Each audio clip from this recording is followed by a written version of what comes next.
তো ওই মক্কার লোকেরা তারা বিপদে পড়লি তারা ওই কুবা পাহাড়ে গিয়ে বাপজি চিৎকার করে তারা ডাকতো।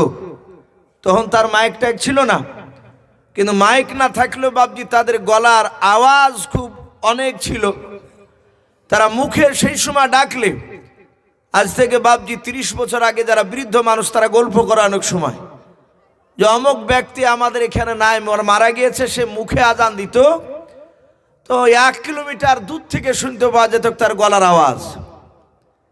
কিন্তু বাপজি এখন যদি মাইক না থাকে, কারেন্ট বন্ধ হয়ে গেলে ও মসজিদের পাঁচিলের বাইরে বাপজি আওয়াজ আমাদের যায় না, গলার আওয়াজ।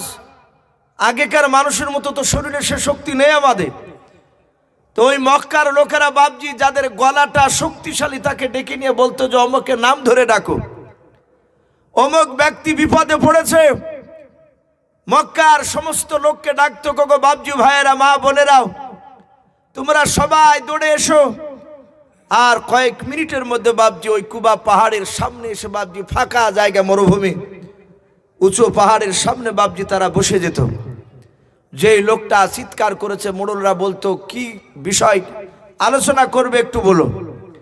সে সময় যে লোকটা বিপদে পড়তো সে বলতো আমি অমুক বিপদে পড়েছি। তখন সেই বিপদ থেকে বাপজি কি করে লোকটা উদ্ধার হবে তা নিয়ে সে মক্কার লোকেরা বাপজি তারা সেই সময় চিন্তা ফিকির করতো। আল্লাহ রসুল বাপজি চিন্তা করলেন আমি তো একসঙ্গে এত লোককে পাই না, যত লোক ওই কুবা পাহাড়ে গিয়ে একত্রিত হয়, আমিও গিয়ে ওই কুবা পাহাড়ে গিয়ে চিৎকার করে ডাক দেব। আমার মনে হয় আমার ডাকে সব লোক আসবে। আমাকে সবাই এখনো তো আলামিন বলে মানি না, এই কথা তো বলে না। আমার উপর যারা ঈমান এনেছে তারা তো মানি, আর যারা এখনো রাসূলুল্লাহর ব্যাপারে বুঝেনি তারা আমাকে আলামিন বলে হয়তো চিনবে, জানবে। আমি ডাক দিব, দেখি সবাই আসবে। আমার বিশ্ব নবী এরকম আশা নিয়ে বাবা পাহাড়ে চূড়ায় দাঁড়িয়ে গেলেন। নবী আমার ওই পাহাড় থেকে বাপজি চিৎকার করে আপনার ডাক দিতে শুরু করে দিলেন। ও মক্কার বাপজি ভাইরাও, ও গো মা বোনেরাও, তোমরা সকলেই দৌড়ে এসো, আমি একটা কথা বলবো তোমাদের সামনে। সবাই বলাবলি করতে লাগলো। আব্দুল্লাহর সন্তান ডাক দিয়েছে এভাবে পাহাড়ে কোনোদিন এর আগে ডাক দেয় না, চলো আমরা যাই। সবাই ছোট বড় বাপজি সকল মিলে জমা হয়ে বাবাও ওই পাহাড়ের সামনে বাপজি তারা বসে পড়লো দলবদ্ধ ভাবে। আল্লাহর নবীজি বললেন, গো চাচা ভাইরাও বাপজিরাও, আপনারা এখানে দাঁড়িয়ে আছেন? বলে হ্যাঁ। সামনে সবাই মিলে বসে যান। সবাই মিলে তারা বসে গেল। আমার বিশ্ব নবী দরদি নবী জনাবে মুহাম্মদ রাসূলুল্লাহ সাল্লাল্লাহু তাআলা আলাইহি ওয়াসাল্লাম প্রথমে বাপ যে কলমার দাওয়াত দিলেন নাও, উনি বাপ যে একটু হিকমতের সহিত কথা বলতে লাগলেন। ডাক দিয়ে বলেন, ওগো মক্কার লোকেরা, আমি তোমাদের সামনে পাহাড়ে চূড়ায় দাঁড়িয়ে আছি বলে হাও, তোমরা নিচে আছো, আমি ওপরে আছি বলে হাও। আল্লাহ রাসূল ডাক দিয়ে বলেছিল, গো বাবা, আমি তোমাদের তো সামনে দিক দেখতে পাচ্ছি, পেছন দিক দেখতে পাচ্ছি, ডান দিক দেখতে পাচ্ছি, বাম দিক দেখতে পাচ্ছি বলে হাও। শুনে নাও, আমি যদি তোমাদের সামনে বলি একদল দুষ্কৃতী মানুষ, তারা হাতিয়ার নিয়ে পেছন দিকে পাহাড়ে চূড়ায় তারা পেছনে লুকিয়ে আছে তোমাদেরকে আক্রমণ করার জন্য। বলো এই কথা আমি মুহাম্মদ সাল্লাল্লাহু আলাইহি ওয়াসাল্লাম যদি বলি, বলো তোমরা বিশ্বাস করবে কে? নাও। মক্কার সবাই চিৎকার করে বলেছিল, বাতি যাও। আল্লাহর নবীজিকে নাম ধরে বলেছিল, গো মুহাম্মদ সাল্লাল্লাহু আলাইহি ওয়াসাল্লাম, তোমাকে আমরা সত্যবাদী বলে তোমাকে আমরা অনেকে মেনে নিয়েছি, ছোট থেকে আলামিন বলে তোমাকে ডাক দাও। এই ভাতিজা, যদি তুমি ওই কথা বলে আমরা মেনে নিলাম, বিশ্ব নবী ডাক দিয়ে বলেন, ওগো আমার বন্ধুরাও, তাহলে শুনে নাও, মৃত্যুর উপর জাহান্নামে যাওয়া লাগবে। যদি সঠিক কাজ যদি দুনিয়ার বুক থেকে না করে যাও, আমি তোমাদের আখির জামানার পয়গম্বর আল্লাহ আমাকে রহমতের নবী করে পাঠিয়েছে। বন্ধুরা, তোমরা সকলেই পড়ে নাও কালেমা লা ইলাহা ইল্লাল্লাহ, লা ইলাহা ইলাহা ইল্লাল্লাহু মুহাম্মাদুর রাসূলুল্লাহ। সাল্লাল্লাহু তাআলা আলাইহি ওয়াসাল্লাম, নবীজির বাপজি কথাটা শুনে বাপজি তারা সাথে হাতে সবাই কলমা পড়তে লাগলো। বেঈমান এই আবুল আহাব রাসূলুল্লাহর আপন চাচা ওখানেও ছিল। নবীজির বাপজি চাচা আবুল আহাবের স্ত্রীর নাম হাদিসে এসেছে উম্মে জামিলা। এই শয়তান মেয়েটাও সেখানে ছিল। সব লোকেরা বাপজি রাসূলুল্লাহর কলমার সাথে হাতে কলমা পড়ছে। আর আমরা জানি বাপ, নামাজ না পড়লো যারা মুসলমান, আমরা দেখেছি বাপজি কলমা পড়লে ভিতরে একটা শান্তি শান্তি মনে হয় না? ঠান্ডা লাগে। অনেকে বলে যে ভাই এত চেষ্টা করে না, এই মাথা থেকে টেনশন যায় না। অনেক সময় দেখেছি রাত্রিবেলায় একা একা কিংবা দিনের বেলায় যে কোনো নির্জন জায়গায় গিয়ে আল্লাহ আল্লাহ কলমা আস্তে আস্তে কলমা পড়ি, তখন ভিতরে একটু শান্তি মনে হয়। কলমা এমন একটা মধুর জিনিস বাপ, সব বেঈমানেরা বাপজি ওই সময় মক্কার সবাই বাপজি পড়তে লাগলো। আর সাথে হাতে আবু জেহেল ডাক দিয়ে বলল, না আবুল আহাব রাসূলের চাচা আপু, বলে এই মক্কার লোকেরা, এই মুহাম্মদ সাল্লাল্লাহু আলাইহি ওয়াসাল্লাম আমার ভাতিজা, এই পাগলকে তোমরা চিনো না? আমাছে এ আমার বাড়ির মানুষ। আর বাড়ির মানুষের বাপজি বাড়ির বিরুদ্ধে যদি কথা বলে, বাহিরকার লোক সত্যি অবাক হয়ে যাবে। কিন্তু যাদের বাপজি একটু জ্ঞান থাকবে, জানা রাসূলুল্লাহর আপন চাচা, তার বিরুদ্ধে যদি তার চাচা কথা বলে, আপনার আমার চাচা বিরুদ্ধে কথা বলবে না, এটা কোনো মানে হয়? কথা বলে এ বলা স্বাভাবিক, কারণ আমাদের চরিত্র তো রাসূলুল্লাহর মতো হতে পারেনি। আর রাসূলুল্লাহ পৃথিবীর মধ্যে অত সুন্দর চরিত্র অধিকারী, সেই নবীর আপন চাচা নবীকে বাপজি আপনার নবীকে সামনে দাঁড়িয়ে রাসূলুল্লাহর বিরুদ্ধে কথা বলছে। আমার বাড়ি বাপজি ঘাসিপুর, আপনারা অনেকেই চিনেন। আমাকে কিছুদিন আগে একটা লোক বলছিলেন যে হুজুর আপনাদের পাশের মসজিদে নয়, আপনার বাড়ির পাশে গিয়ে একটু দূরে গিয়ে জিজ্ঞাসা করছে একটা লোককে, যেখানে ইউসুফ সাহেবের বাড়ি কোনখান। ভদ্রলোকের বাড়ি আপনার ওই জলঙ্গি এলাকায়। একটা মেয়ে দেখতে এসেছে এলাকায়, এসে আমাদের গ্রামের ওদিক দিয়েও আপনার ওই হরিয়ার পাড়া দিয়ে চলে যাবে। তো সেই লোকটা বলেছে এখানে ইউসুফ মৌলবি বলে কেউ নাই, অথচ সকাল হলি সে আমাকে দেখতে পায়। আমি বললাম যে কিছু মনে করেন না, ওরা একটু আমার বিরোধী লোক। কারণ এখন বর্তমান বাপজি দেখতে পাচ্ছেন কয়েকটা দল, তার মধ্যে এই হানাফি মধ্যে বাপজি দুটো দল হয়ে গেছে, একটা দেওবন্দি বলছি আমরা, আর একটা বাপজি বেরেলি যেটা বলা হয়েছে। ওই ইয়া নবী সালাম আলাইকা বাপজি আমি করি না, এই জন্য বাপজি আমার বাড়ি আছি না আসে। এ যদি ওটা যদি করতাম, তাহলে আমার বাড়ির দরজার কাছে লিসে সে বাপজি দাঁড় করে দিত তাকে। আমি বললাম যে ভাই দেখেন, আমার বিশ্ব নবীজির বিরোধিতা করেছে প্রতিবেশী নবীর আপন চাচা, আমি যদি হকের ওপর থাকি অসুবিধা নেই। আর এটা আল্লাহ রসুলের কথা, নবীকে মক্কা থেকে বাপজি মদিনা যেতে হয়েছিল। আল্লাহ রাব্বুল আলামিন ইচ্ছা করলে মক্কাতে রাসূলুল্লাহকে রাখতে পারতেন না? কথা বলে যারা রসুলকে মারতে গিয়েছিল তাদেরকে সবাইকে নবী আল্লাহ রাব্বুল আলামিন সবাইকে ইশারা দিয়ে মারিয়ে ফেলতে পারতে, কিন্তু মারেনি। এটা বোঝাতে চেয়েছে আমার বান্দারা রাসূলুল্লাহর ইন্তেকাল করার পরে হক কথা বলতে গিয়ে হয়তো তার প্রতিবেশী তাকে না মেনে নিতে পারে, প্রয়োজন হলে তাকে দেশ ছেড়ে চলে যেতে হবে। এতে দুঃখ করে লাভ নাই, জানতে হবে এটা রাসূলুল্লাহর বাপজি সুন্নাত, আমার বিশ্ব নয়। হ্যাঁ, কিন্তু দেশ ছেড়ে যেতে কষ্ট হবে।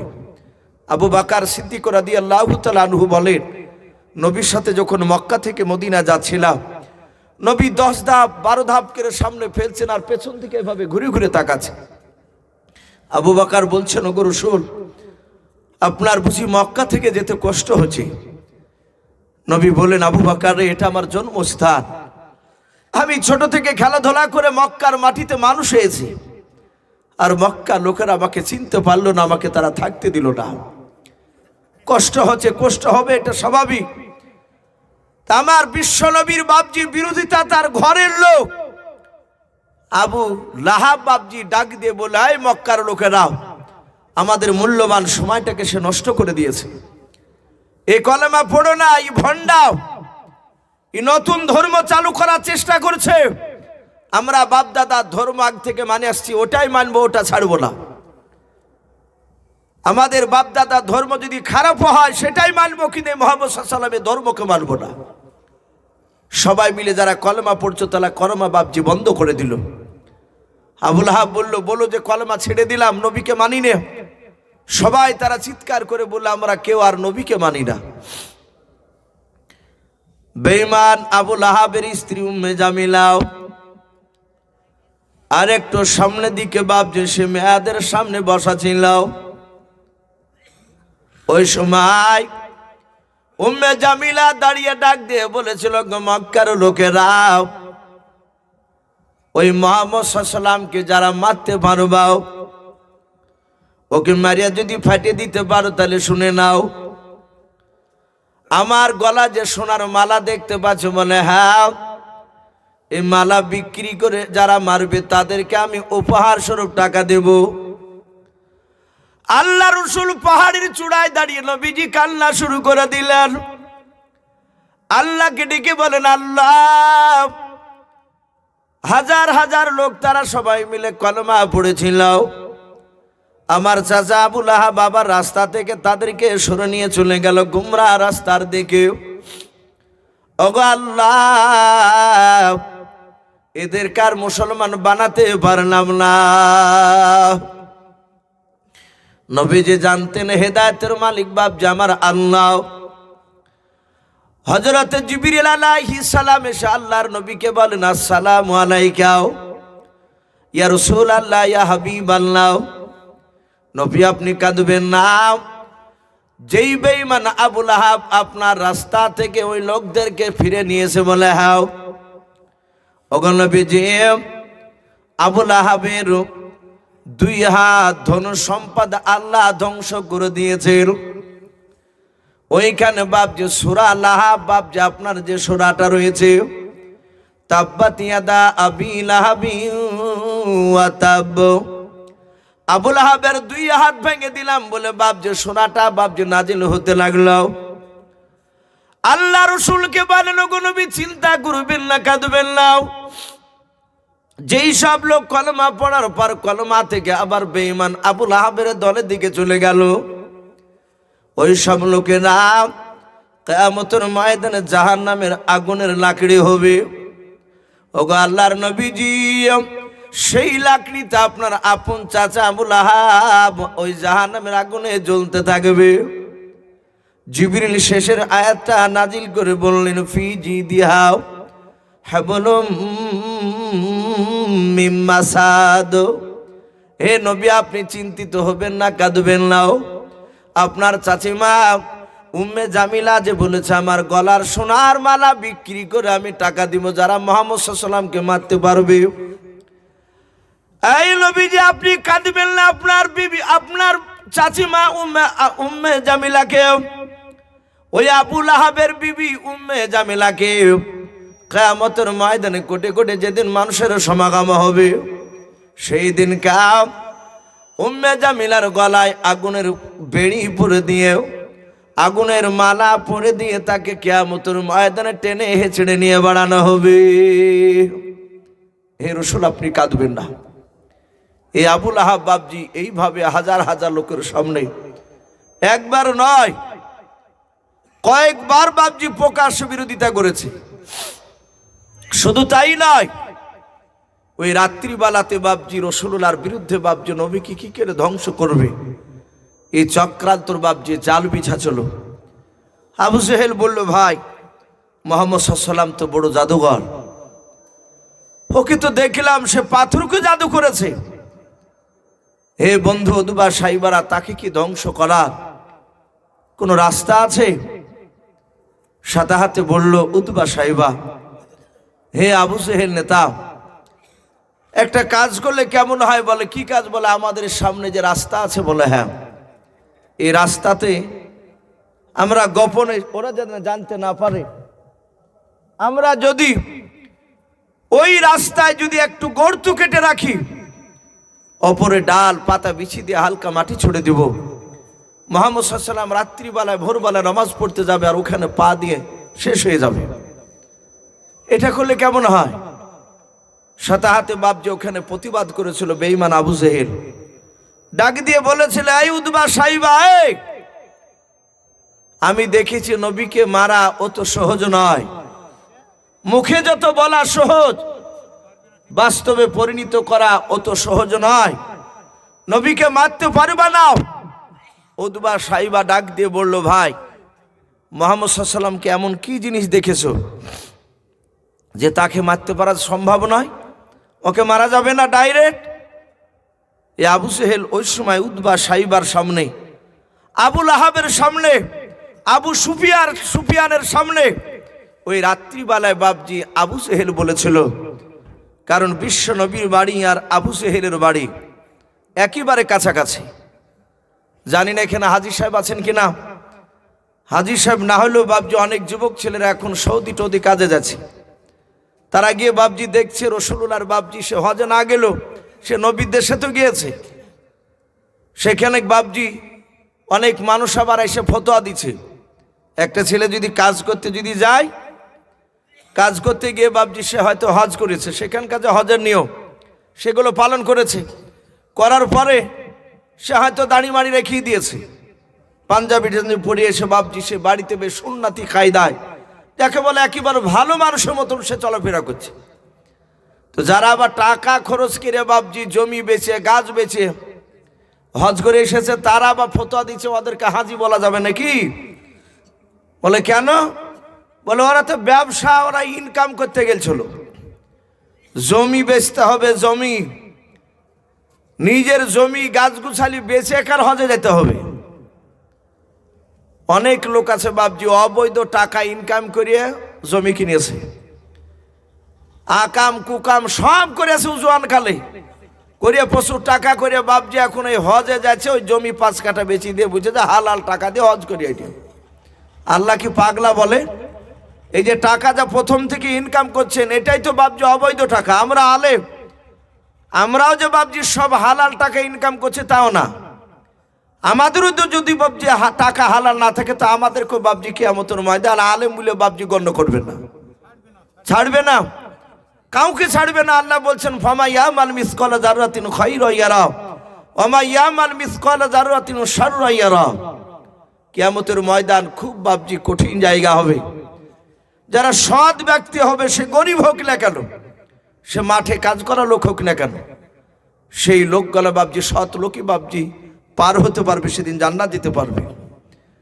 তা আমি বলছিলাম, যারা গিয়েছেন তারা দেখেছেন বিশ্ব নবীজির বাপজি আপনার বাড়ি থেকে আবু জেহেলের বাড়িটা কতটা দূর আমরা হাদিসে পড়েছি, এবং অনেক বাপজি সৌদিতে যারা যাতায়াত করে তাদের সঙ্গে আলোচনা করেছি, তারা বলে যে খুব বেশি দূর নয়। এই যেমন আপনাদের এখান থেকে মসজিদ, এই মসজিদ থেকে বাপজি আর একটু বেঁকে গিয়ে ওরকম আবু জেহেলের বাড়ি, আমার বিশ্ব নবী অতটা দূর নয়। তাহলে দেখেছেন, হ্যাঁ পেশাবখানা তো করেছে, মাশাআল্লাহ। তো কথা হচ্ছে দেখেন, অনেক সাধারণ ছিল বাপজি, তারা রাসূলুল্লাহ দুশমনের বাড়ি দেখে এসেছে।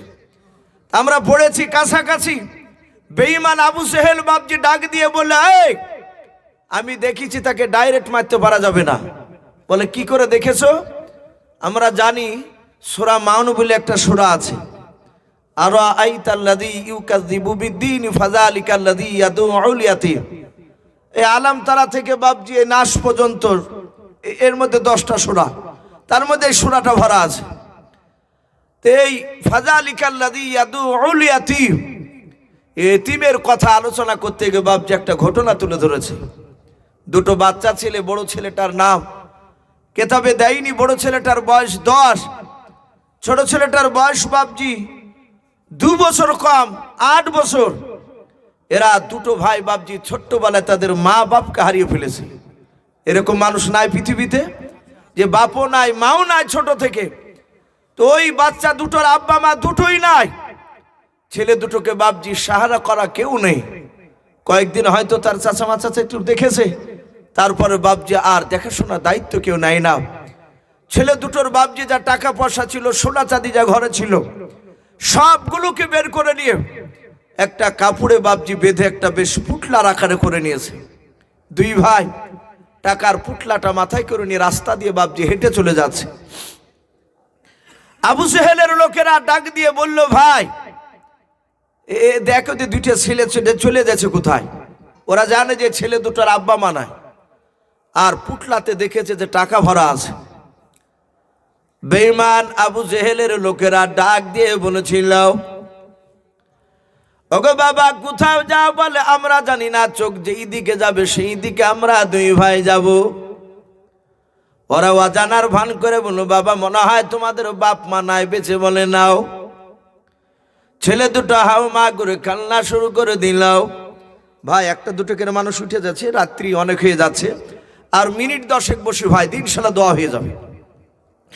আল্লাহর নবী জনাবে মুহাম্মদ রাসূলুল্লাহ সাল্লাল্লাহু তাআলা আলাইহি ওয়াসাল্লাম নবীজের বাপজি ব্যাপারে বাপজি তারা বাপজি বাচ্চা ছেলে দুটো জানে নাও।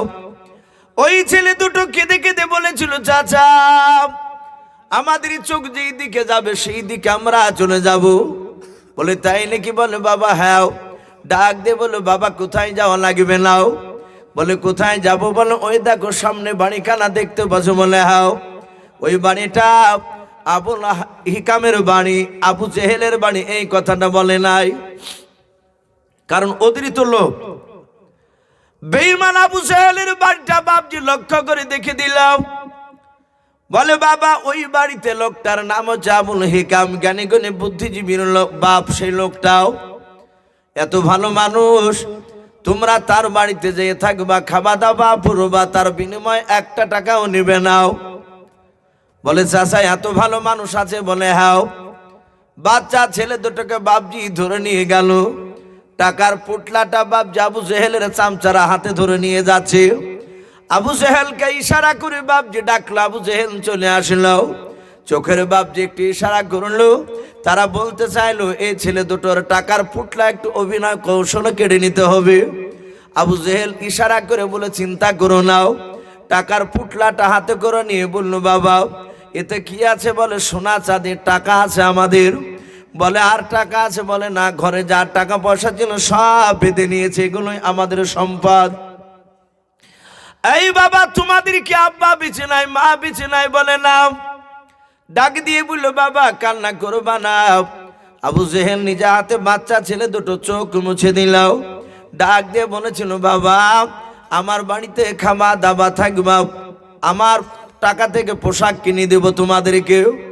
এই টাকার পোটলাটা আমাকে আমানত স্বরূপ তোমরা রাখতে দাও। এই পোটলা থেকে 1 টাকা আমি নেব না, খরচ করবো না কোনো জায়গায়। বাবারে যতদিন তোমার মন চাইবে তোমরা দুই ভাই আমার বাড়িতে থাকবা, তার বিনিময়ে তোমাদেরকে টাকা লাগবে নাও, খাওয়া খরচের টাকা লাগবে না। তাই নাকি চাচা? বলে হ্যাঁ। আমি তোমাদেরকে ইচ্ছাকৃত বের করে দেব নাও, যতদিন তোমরা স্বইচ্ছায় বাড়ি থেকে বেরিয়ে না যাবা। ওরে বাবা যতদিন তোমরা স্বইচ্ছায় যেদিন বেরিয়ে যাবা সেদিন টাকার পোটলাটা চাইবা, আমি আমানত স্বরূপ যে রেখেছিলাম ওটা ফেরত দিয়ে দেব। বাচ্চা দুটো বলল, চাচা এত ভালো মানুষ আপনি? বলে হ্যাঁ। আল্লাহর নবী জনাবে মুহাম্মদ রাসূলুল্লাহ সাল্লাল্লাহু তাআলা আলাইহি ওয়াসাল্লাম দরদি নবী বাপজি আপনার ওই বাচ্চা ছেলে দুটোর ব্যাপারে তো কোনো জানতেন না। ছেলে দুটো থাকতে লাগলো 1 দিন 2 দিন 3 দিন পার হয়ে বাবা 4 দিনকার দিন সকালবেলায় আবু জেহেল বলল তার বিবিকে বাচ্চা ছেলে দুটোকে খাবার খেতে দিয়ে দাও। বাচ্চা ছেলে দুটোকে খাবার দিয়ে দিল। বাচ্চা ছেলে দুটো বাপ যে 2টা বাসন নিয়েও তারা 2 হাত দিয়ে 2 ভাই 2-3 বার বাপ যে লোকমা মুখে দিয়েছে। আর ওই সময় বেঈমান আবু জেহেল ঘরের ভিতর থেকে বাবা তলোয়ার হাতে করে নিয়ে এসে চোখগুলো বাপ যে আপনার লাল করে বের করে ওই বাচ্চা ছেলের সামনে থেকে বাবা খাবারের বাসন দুখানা বাপ যে টেনে নিয়ে নেওয়ার পর তলোয়ার দিয়ে বাপজি ভয় দেখাতে লাগলো। ডাকে দিয়ে বললো, বেটা এক্ষুনি বাড়ি থেকে বেরিয়ে যাও, নালে তলোয়ার দিয়ে তোদের দুই ভাইকে জবাই করে দেব। ডাক দিয়ে বলেছিল, চাচা কেন বের করে দেবেন? বলে, আর তোদের দুই ভাইকে আমার বাড়িতে থাকতে দেব না। ডাকে দিয়ে বলেছিল, চাচা এরকম তো কথা ছিল না। বলে, ওরকম কথা ছিল না, ওসবগুলো আমি শুনতে চাই না। এই এক্ষুনি বেরিয়ে যাও। ডাক দিয়ে বাচ্চা ছিল দুটোকে দেখে দিয়ে বলেছিল, চাচা তাহলে আমাদের টাকার পোটলাটা আপনি আমাদেরকে দিয়ে দেন, আমরা আবার যেই দিকে চোখ যাবে সেই দিকে চলে যাব। আবু জেহেল বলল, টাকার পোটলা পাবি না। বলে, কেন চাচাও? বলে, আমার বাড়িতে যে কদিন ধরে খাবার খেয়েছিস তার বিনিময়ে টাকার পোটলা ভরে গিয়েছে, আমি তোদেরকে টাকার পোটলা ফেরত দেব না। আল্লাহ রসুলের বাপ যে আপনার সামনে নয়। বেঈমান আবু জেহেল ওই বাচ্চা ছেলে দুটোকে বাপজি গলায় ধাক্কা দিয়ে বাড়ি থেকে বের করে দিল। বাচ্চা ছেলে দুটো বাপজি ভয়ে আর দ্বিতীয়বার বাপজি কথা বলতে পারলো না, কারণ আবু জেহেলের বাপজি চোখের তাকানো ভালো ছিল না, তার এমন বাপজি মেজাজ হাই হয়ে গিয়েছিল।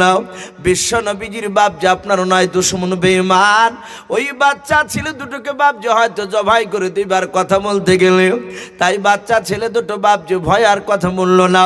তারা কাঁদতে কাঁদতে চলে যাচ্ছে, আর বারবার পেছন দিকে আবু জেহেলের বাড়ির দিকে ঘুরে ঘুরে তাকে থেকে দেখছে টাকার পুটলাটা কেড়ে নিয়েছে আবু জেহেল। ওই বাচ্চা ছেলে দুটোকে বাপজি রাস্তার মাঝখানে ওই আবু জেহেলের বাপজি লোকেরা যারাই তার বাড়িতে নিয়ে যেয়ে দিয়েছিল, তারা আবার অভিনয় করে বাপজি এসে বলেছিল, বাবা কেন কান্না করতে করতে চলে যাচ্ছে আবু জেহেলের বাড়ি থেকে? বলাও। ডাকে দিয়ে বলেছিল, চাচা আবু জেহেল লোকটা বড্ড ভালো লোক নাই, খারাপ লোক। বলে, কেন রে বাবা? বলে, আমাদের সঙ্গে বেঈমানি করেছে, কথার ওয়াদা খেলাপ করেছে, আমাদের টাকার পুটলা কেড়ে নিয়ে দেয় নাই। ও চাচা একটু দয়া করে টাকার পুটলাটা তার বাড়ি থেকে কেড়ে নিয়ে সব চেয়ে নিয়ে এসে দিয়ে দাও। ওই বাচ্চা ছেলে দুটোর কথা শুনে আবু জেহেলের লোকেরা তারা মনে মনে ভাবলো, উপযুক্ত বিচার করেছে আবু জেহেল, এবার আবু জেহেলের কাছে এরা চলে যাবে, তারপর আমরা আবু জেহেলের বাড়িতে গিয়ে টাকার পুটলা থেকে ভাগ চাইবো, যেহেতু আমরা তার দলের লোক। বাচ্চা ছেলে দুটোকে বললো, বাবারে মক্কা নগরীর কোন মানুষ আবু জেহেলের কাছে যেতে পারবে না টাকার পোটলা বলে। বলে, চাচা তাহলে কি টাকার পুটলা আর পাবো না? বলে, নাও। কিন্তু বাবা রে, টাকার পুটলায় একটা মানুষ বিচার করে দিতে পারে। বলে, কে গো? তাদের ধারণা ছিল বেঈমান আবু জেহেলদের লোকেদের, তাদের মনের তামান্না ছিল যে আল্লাহ রসুলের কাছে গিয়ে টাকার পুটলার কথা বললে নবী রসুলরা আল্লাহকে ছাড়া পৃথিবীর কাউকে দেখে ডরাই না, ভয় পাই না। বলুন সুবহানাল্লাহ। পাই। সঙ্গে সঙ্গে ডাক দিয়ে বলেছিল, গো বাবা ওই দেখো বাড়িখানা দেখতে পাচ্ছ? বলে, হ্যাঁ। মুহাম্মদ সাল্লাল্লাহু আলাইহি ওয়াসাল্লাম তার নাও, সে নবী দাবি করেছে, যাও ওই লোকটার কাছে গিয়ে দাবি করলে তোমাদের টাকার পুটলা বিচার করে দেবে। ওই আবু জেহেলের কাছে যেতে পারবে ওই লোকটা, তাছাড়া কেউ যেতে পারবে না। ওই বাচ্চা ছেলে দুটো বাপজি চলে গেল। আবু জেহেলদের বাপজি লোকের বাপজি এটা ধারণা ছিল নবী যখন যাবে আবু জেহেলের বাড়িতে টাকার পুটলা নিয়েও, যখনই টাকার পুটলা চাইবে আর ওই সময় বেঈমান আবু জেহেল গলার ঘরের দরজা বন্ধ করে দিয়াও মুহাম্মদ সাল্লাল্লাহু আলাইহি ওয়াসাল্লামকে মারবে। আর আমরা মুহাম্মদ সাল্লাল্লাহু আলাইহি ওয়াসাল্লামের কান্নার চিৎকার আওয়াজ শুনে আমরা ঘরের বাইর থেকে দূর থেকে আমরা হাততালি মেরে আনন্দ ভোগ করব। মুহাম্মদ সাল্লাল্লাহু আলাইহি ওয়াসাল্লাম গেলিটের ভাবে, আর আবু জেহেলের এক নম্বর চোখের কাটা হচ্ছে মুহাম্মদ সাল্লাল্লাহু আলাইহি ওয়াসাল্লাম। সব সময় আমাদেরকে যুক্তি দেয় যে মুহাম্মদ সাল্লাল্লাহু আলাইহি ওয়াসাল্লামকে মেরে আই, আজ ওর বাড়িতে যাক দেখি কিভাবে মারবে, আমরা দূর থেকে দেখব। বাচ্চা ছেলে দুটো বাবাও আল্লাহ রসুলের কাছে গিয়ে বাপজি ডাক দিল। বিশ্বনবী ভিতর থেকে বেরিয়ে এসে বাপজি সালাম দিলেন, আসসালামু আলাইকুম ওয়া রাহমাতুল্লাহি ওয়া বারাকাতুহু। আল্লাহর নবীজির এত আখলাক চরিত্র ছিল বাবা, বিশ্বনবী আমার ছোট্ট ছেলেকে পর্যন্ত আগে সালাম দিতেন। বলুন সুবহানাল্লাহ। আমরা সালাম দিই না ভাই। অনেক আলেমকে দেখেছি তাকাতাকি করে যে আমি আগে দিলে মনে হয় সম্মান কমে যাবে। ওই দেখিনি, ও ভাবে যে আমি অমুক টাকা পয়সাওয়ালা মালিক, ওই দেখিয়ে দিছে কিনা, দেখা যায় দুজনায় বাপজি টাকা তাই করতে কেউ কাউকে দেয় না। এরকম অনেক জায়গায় ঘটে।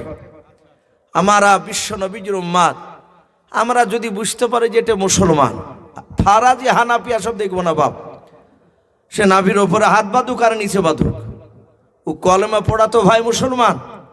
আমাদেরকে এক হওয়া দরকার বাপজি। বর্তমান আমরা মুসলমান নাম শুনলি তাকে সালাম দিব, বলুন ইনশাআল্লাহ। সাথে হাতে বাপজি ওই বাচ্চা ছেলে দুটো রসুলের সালামের উত্তর দিলে। নবীজি বললেন, এই বাবা কাঁদছিস কেন? ডাক দিয়ে বলল, নবী আপনাকে আমরা চিনতাম না, কিছু লোক আপনার বাড়ি দেখে দিয়েছে, আমাদের টাকার পুটলা ওই বাড়ি খান আবু জেহেল নাও, সে টাকার পুটলা আমাদের কেড়ে নিয়ে দেয়লি।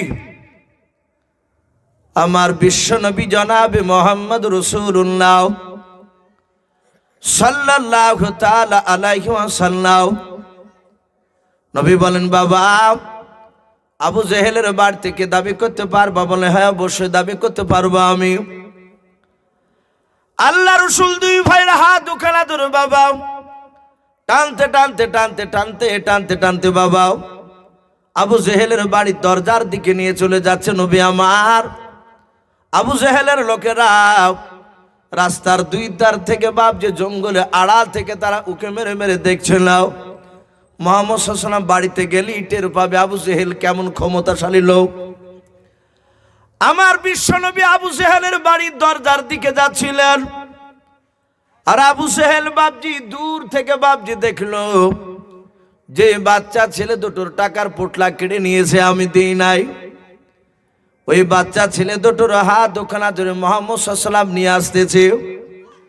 আল্লাহর নবী জনাবে মুহাম্মদ রাসূলুল্লাহ সাল্লাল্লাহু তাআলা আলাইহি ওয়াসাল্লাম দরদি নবী আমার রাস্তা নিয়ে হেঁটে যাচ্ছিলেন। আবু জেহেলের বাড়ির দরজায় তো কোনো পৌঁছাতে পারেনি, 25 থেকে 30 হাত বাপ যে দূরে থাকতে বেঈমান।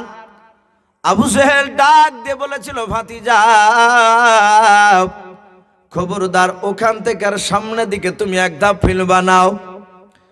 আল্লাহ রসুল বলেন, গো চাচা কেন যাব না? বলে, বাবা ওখানে দাঁড়াও। আল্লাহ রসুল দুই বাচ্চারা হাত ওখানা ধরে নিয়ে দাঁড়িয়ে গেলেন। নবী বলেন, চাচা এই ছেলে দুটোর নাকি টাকার পোটলা আপনার বাড়িতে আছে, আপনি নাকি দেননি? বলে, নাও। অস্বীকার করলো না, স্বীকার করে নিলাও। নবী বলেন, চাচা টাকার পোটলা নিয়ে থাকলে আপনি এখনই সাথে হাতে দিয়ে দেন। সঙ্গে সঙ্গে বাবা আবু জেহেল বলে, ভাতিজা তুমি ওখানে দাঁড়াও, আমার বাড়ির দরজার দিকে আর পা ফেলবা নাও।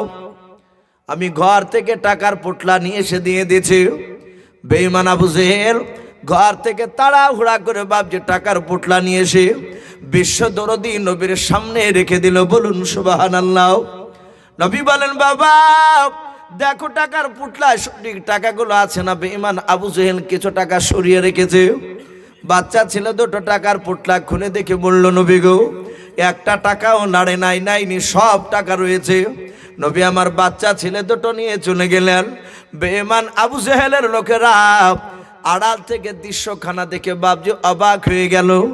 ভেবে চলো মুহাম্মদ সাল্লাল্লাহু আলাইহি ওয়াসাল্লামকে মারবে, মারার বদলে বাবা টাকার পুটলা সুসম্মানে বাপজি নবীজিকে ফেরত দিয়ে দিলাম। ডাক দিয়ে বলেছিল, ভাতিজা আজ বুঝতে পেরেছি তোমার আর ভাতিজার সাথে তোমার ভালো সম্পর্ক রয়েছে, বন্ধুত্ব রয়েছে।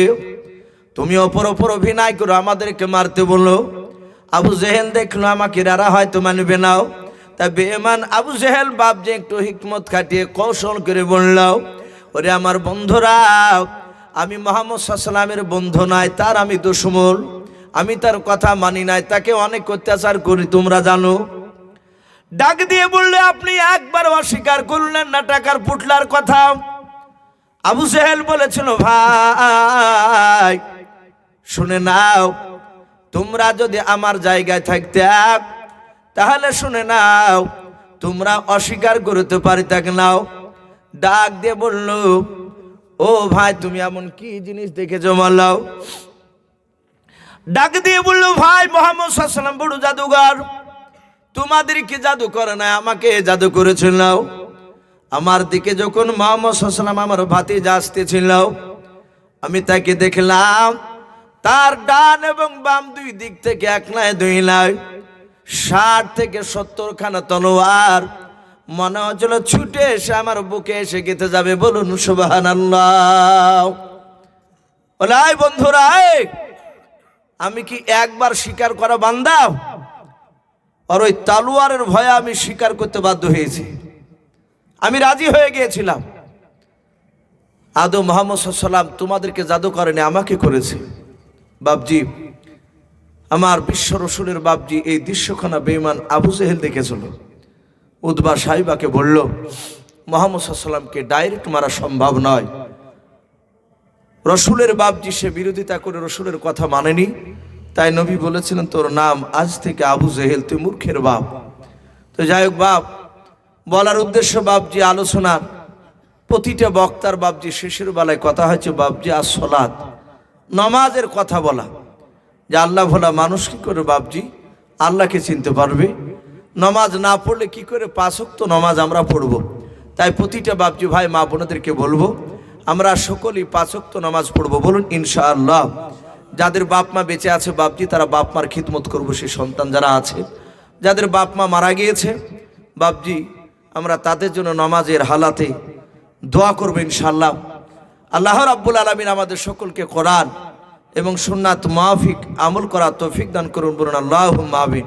বাপজি এর সামনে রোজা আসছে, মানুষ বলা বলি করতে লেগেছে। একটা লোককে বলছে যে চাচা এই তো রোজা চলে আসলো, তখন ও মোটরসাইকেলের পেছনে বলছে যে আরে বাপ এই সেই দিন রোজা যাইতে আবার চলে আসলো, মানে ও রোজা করে না। তাহলে রোজা করে না, অভিনয় করে বাপজি বিকেলবেলা দাঁতন নিয়ে বাড়ে, অনেক মানুষ আছে, যে একটা প্রেস্টিজের ব্যাপার। তো বাপজি রোজা আমরা ছাড়বো না ইনশাআল্লাহ। অনেক তাগড়া মানুষ জোয়ান যুবক দেখতে পাওয়া যায়, তারা বাপজি বিড়িতে টান দেয়, চায়ের দোকানে বসে বসে ওপেন চা খায়, বিস্কুট খায়। আর একটা বাচ্চা ছেলে দেখা যায় বাপজি 10-12 বছরের ছেলে। অনেক ছেলে পাড়ায় দেখতে পাওয়া যায়, 2-1টা এরকম ছেলে থাকে যে গোটা রোজা বাপজি একটা বাদ দেয় না, সব রোজা করে। তাহলে সেই ছেলেটাও বেঁচে আছে, আর যে বিড়ি খাচ্ছে রোজা মুখে রোজার মাসে সেও বেঁচে আছে। তাহলে একটা বাচ্চা ছেলে যদি বাপজি সে যদি রোজারা থাকতে পারে, আমরা কেন থাকতে পারবো না? রোজা বড় মূল্যবান। নিশ্চয় সারাদিন যদি বাপজি আল্লাহর আইন অনুযায়ী রাসূলুল্লাহর হুকুম অনুযায়ী যদি বাপজি আমরা রোজা শুকিয়ে থাকতে পারি, ইনশাআল্লাহ আল্লাহ আমাদের রোজাকে কবুল করবে।